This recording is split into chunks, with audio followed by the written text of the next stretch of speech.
Hi there, welcome to the Gardens and Graveyard channel. Today we're meeting in the front garden and we're going to do a front yard garden tour for August 2025 on the Oregon coast in a Zone 9A where I do all of my gardening. So things are looking beautiful. There's many things in bloom and I'm really excited to show you this garden today. I am so pleased with all the changes that we made in the front yard this past year. It is all pulling together and looking beautiful, and I'm just super happy about it. So let's get the camera turned around and I'll show you what it's looking like today. All right, we're starting here at the driveway as we normally do, and it just looks so peaceful and the layers are coming along so beautifully. I'm just so happy about it. All right, we're gonna start here. We have jasmine getting ready to bloom, and this trellis just went in a few months ago. This was a big jasmine plant that I had in a pot that I divided multiple times and strung along here to follow this diamond pattern trellis system. And I'm just super excited that it has new growth because I didn't know if those big divisions on an older jasmine were going to take. So that's super exciting, and forming flowers everywhere is just a great sign. We've got an Amsonia here. I don't know what time of year this blooms. What is this? A rose petal from something else. But I'm looking forward to seeing what the fall color looks like, because this plant has spectacular fall color. Right, we have our table of plants that need to be planted out. And every time I plant one or two plants, I bring home one or two plants. So it doesn't look like anything has changed, except that it has, because those are many new plants there. But what I was going to point out is I had saved a part of our butterfly bush that we cut down and removed in the backyard. And look at her. She's blooming. These little tiny blooms, aren't they so cute? I've got to get her in the ground here. But she's like, hey, I survived that transplant. So that's kind of funny and exciting. Rose bush full of buds. It's doing its blooming thing. It's been blooming for quite some time, and it will continue to bloom for quite some time. Over here, we've got a rose campion, not as full of blooms as it was a month ago, but still lots of color and lots of buds still coming on. I just deadheaded this yesterday, so for the most part, it's looking pretty good. The interior of Privet Grove, you can see that the privets have grown tremendously, and it's time to cut them back again. We've already cut them back twice this year, so they're super happy, I guess, but it's time to trim them back again.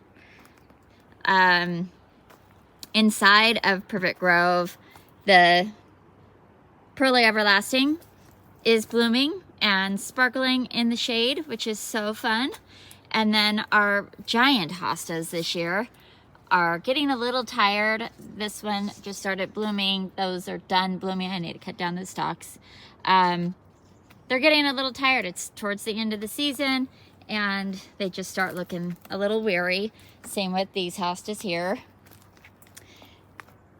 The Boom Chocolata is done blooming, I believe. But you know what? I didn't come in here and deadhead.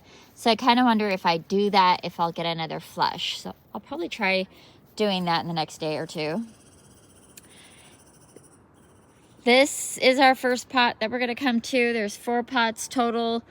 They are so full of plants. It's just like super wild and super fun. It's like a cottage garden in a pot.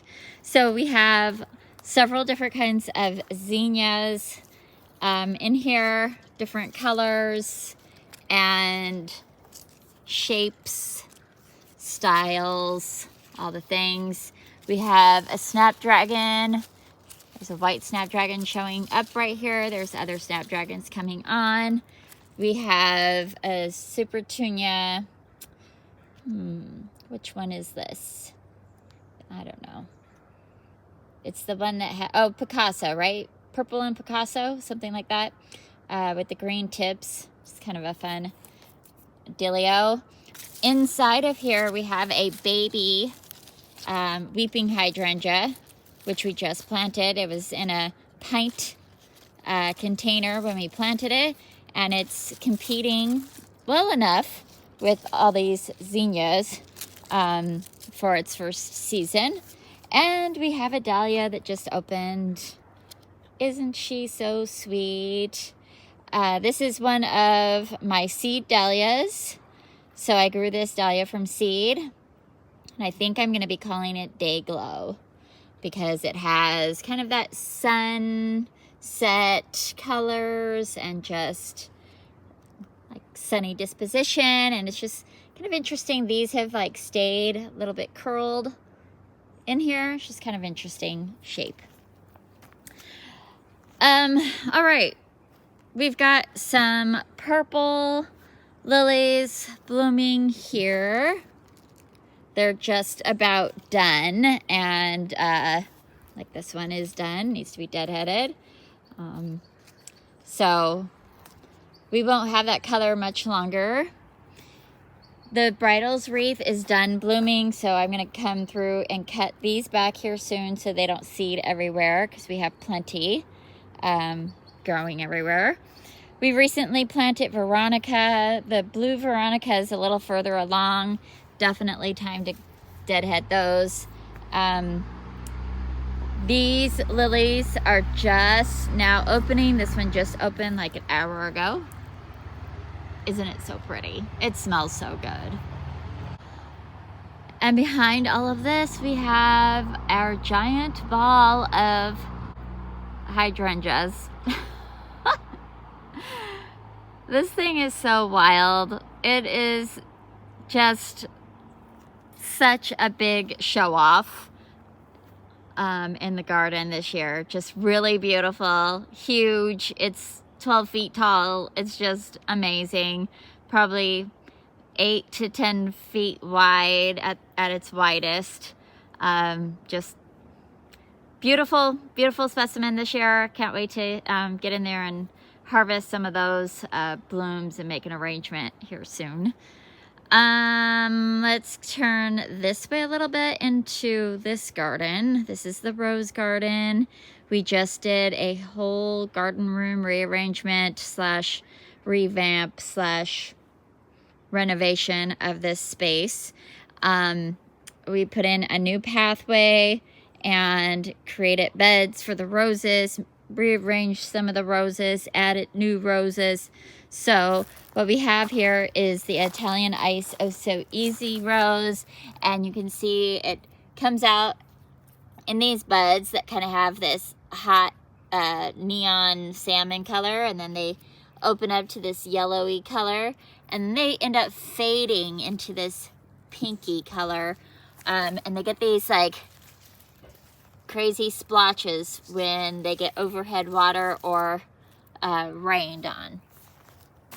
And then this is a Mr. Lincoln rose. This is an older rose at this point, but just huge, beautiful, wonderful smelling rose. But I'm glad that she's done, so I can cut this really wild arm off and let the rest of the rose concentrate on growing a little more uniform.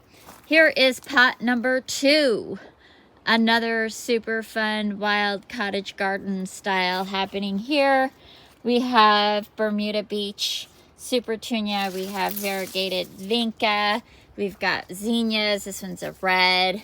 We've got yellows. We've got a Wicked Witch Coleus back here. And then we have an Aphrodite. Let's see a couple of her blooms here.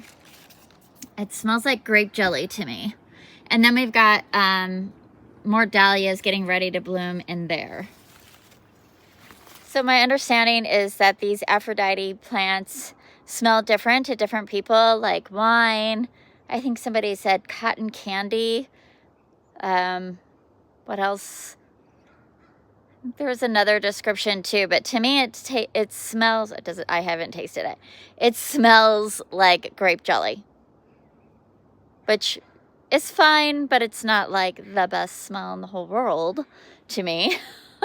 This rose by far smells better. So that's just what my smeller smells. Tell me in the comments below if you grow one of these plants and what those blooms smell like to you. I'd love to know. Okay, we have a Emily Bronte rose here, which is not blooming at this time, but she has put on a ton of growth since we planted her here. And then we have this single petaled white rose. Look at this thing. It is about to explode. Look at all those. And I just love that they have like these sprays of bouquets. Aren't those fantastic? And there's more coming on right here. It's gonna be really fun pretty soon. And this is the Charles Darwin rose. A little weak stemmed, but really beautiful, super full rose. And it smells so good. I'm hoping that with some correct pruning and more growth that the stems will be strong enough to hold these guys up. So you can see even the ones that's smaller, the stem is kind of weak to hold that rose. But isn't it beautiful? Oh, it's so pretty. All right. Then we have this little rose. I don't know what kind it is, but it was here when I moved in, and it's just this really sweet baby pink rose blooming. And we've got some catmint blooming back there. In the front of the rose garden, we have more of the Oh So Easy Italian ice roses. So we have 3 of the same. And then we have an Oh So Easy. Why do I get these all wrong? This one's white. These ones are the same. For whatever reason, I can't remember the difference, the different names. And this one grew so much bigger. So that's interesting. I thought they were like the same but different colors, but this one's quite larger. Anyway, the Veronicas that we just planted out looking the same as they did a couple of days ago when we planted them. This is container number 3. This one we have the Autumn Trailing Fuchsia. Oh, I just picked a flower. They are supposed to look this color. I'm not thrilled about it this time of year. Like, I love those fall colors at fall, but it's confusing. Like, it's not sick. It's supposed to look like that. We have dahlias coming up in here. These are, again, dahlias I grew from seed. And you can see this one is just starting to open. So we don't really truly know what it looks like just yet. But tall, beautiful, stately. And then we've got all of these roses. I think these might be Florette's cupcake series, or is that what they were? I can't remember. Just by the shape and colors that are in here, I'm guessing that. And then we have the Supertunia Saffron Finch. Supertunia, and then hiding in here, which it'll only hide this year because this is a big shrub, is a flowering quince that's white. I have the red flowering quince right there. It's quite large. It won't stay in this container, but it's living in there until it gets a little bit bigger and I can decide on where I want to plant it. In the front border here, we've got this black hollyhock. Isn't she gorgeous? Just beautiful. And she still has quite a bit to come open still. And then we've got more dahlias. These are all dahlias that I saved their tubers, but I mixed all the tubers up, so I don't know which ones are which. So they're all like different heights and different colors, and they haven't started blooming yet, so we don't know what anything is. In these pots, we have the, I think this is Super Belle Plum Vein, maybe. And then Super Belle Pink Stripe, or Pink Star. And in front of the raised beds, we have these little miniature tomatoes, which are loaded up with flowers. I'm not really seeing, oh, this one has little tiny tomatoes. Look at those, they're so cute. So that's doing good. And then Spencer picked up these sunflowers because he just couldn't resist having some sunflowers in our garden this year because we didn't plant any. And then I didn't do a video on this, but I picked up these Shasta daisies at a nursery recently, and look at these things. Aren't those super, super interesting?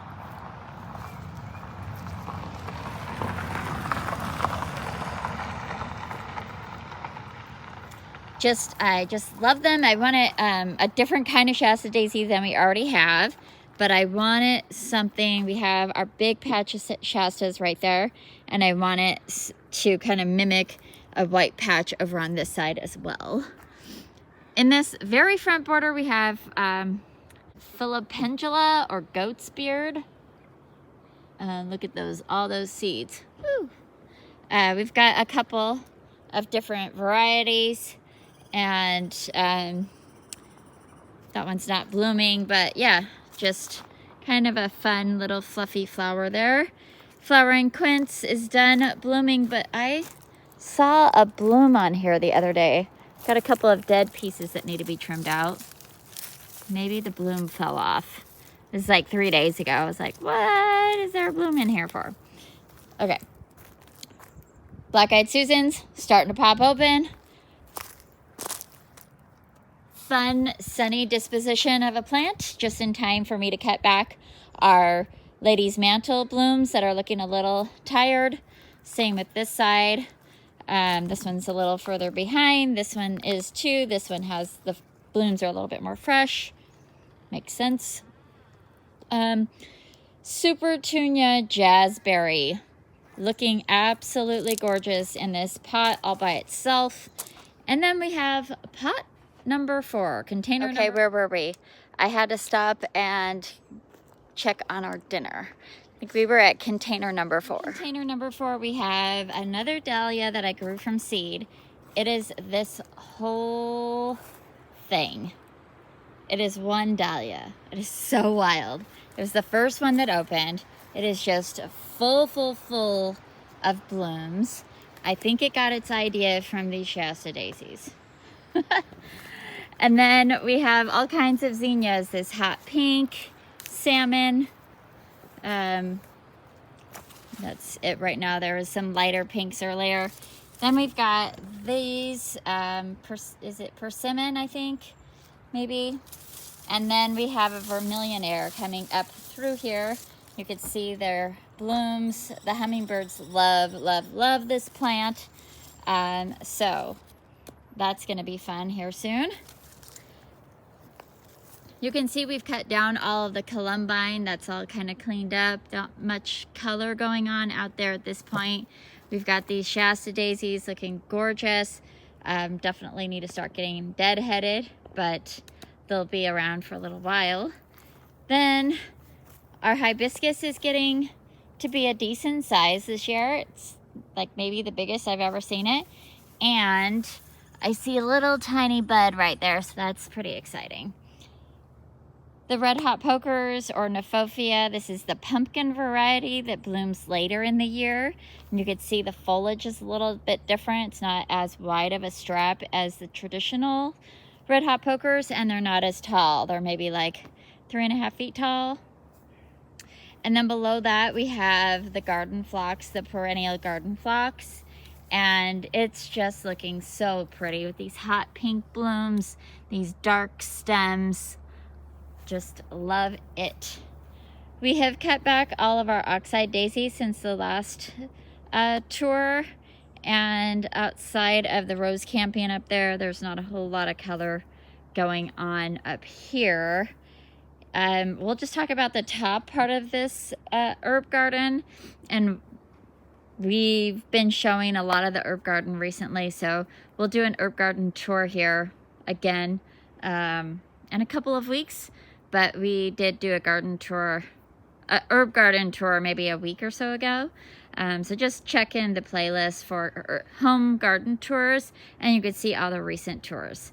Okay, so the top one, we've just got liatris and lots of different colors of snapdragons all through here. Just really, really beautiful. This is the first of the Dark Prince opening. Love it. We've got some really bright, big, fun zinnias in the background there. It's fun to see.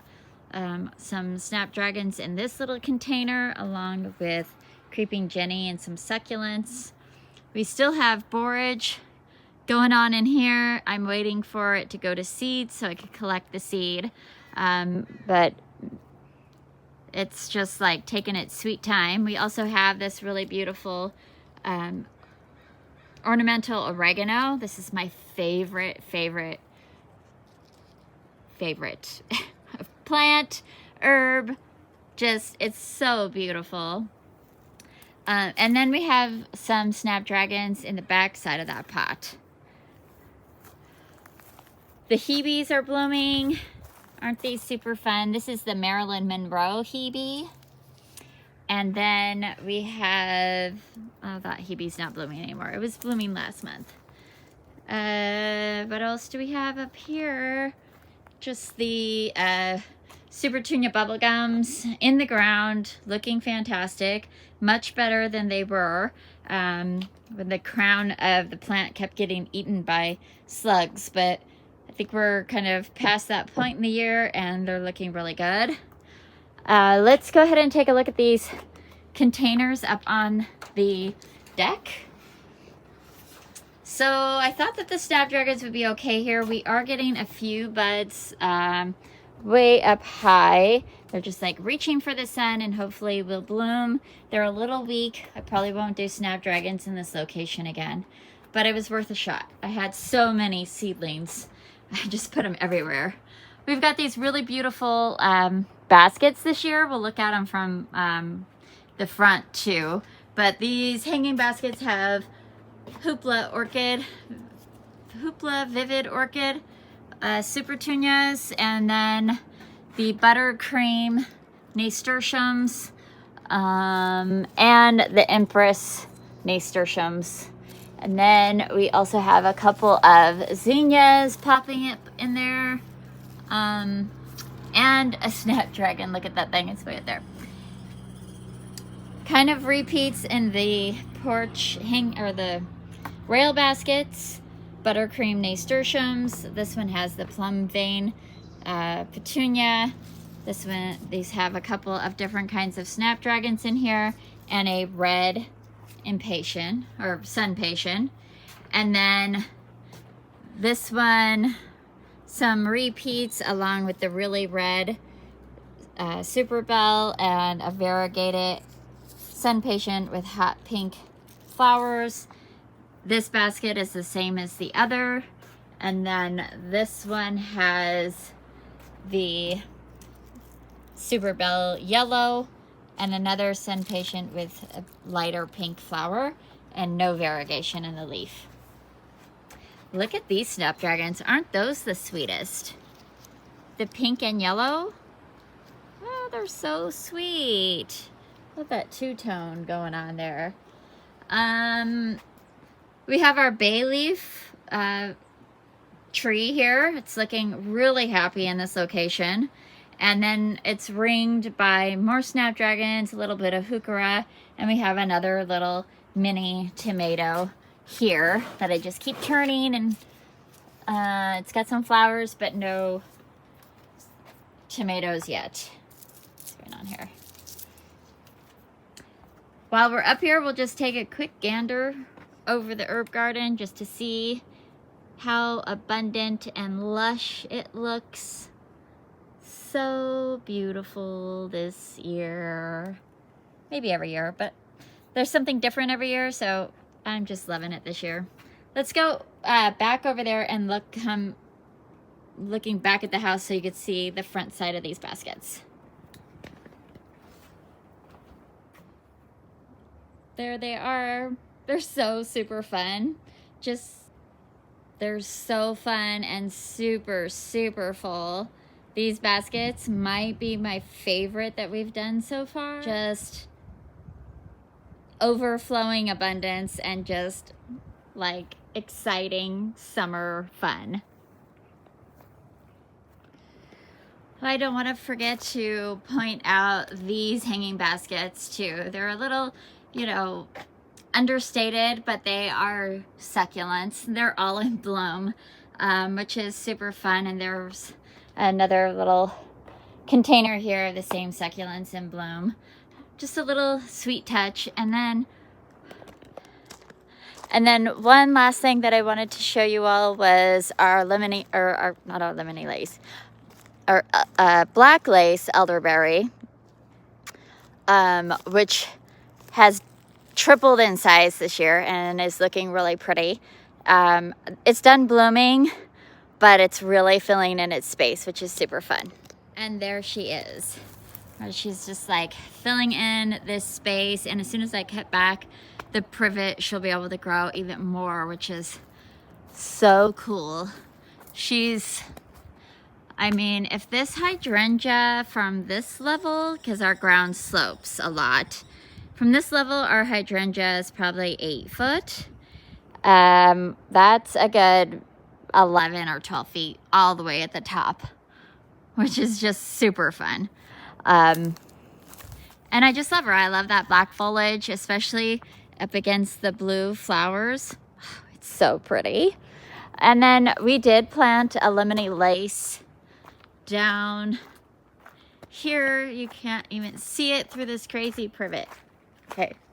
I don't know how long this privet's gonna get to live here, but the lemony lace is really tall, but it doesn't have a lot of foliage down below because of the privet constantly shading it out. That's gonna be it for today's front yard garden tour in August. I cannot be more pleased with what the summer garden looks like, and I can't wait to see what the fall is gonna bring. And of course, I'll bring you along on that journey. And I'm so grateful that you're here watching these videos and being a part of my gardening journey with me. I hope that you're celebrating your life, and I'll see you in the next video. Quick side note, I forgot to mention the lemon cypress arbor that we're training, and you can see those tips are getting much closer, and they're behaving themselves a little bit more, and I'm loving it. It's gonna be beautiful, and it's doing exactly what I hoped that it would do. And from both sides, we'll just see how it frames the garden and beckons you inside. Oh, it's so pretty.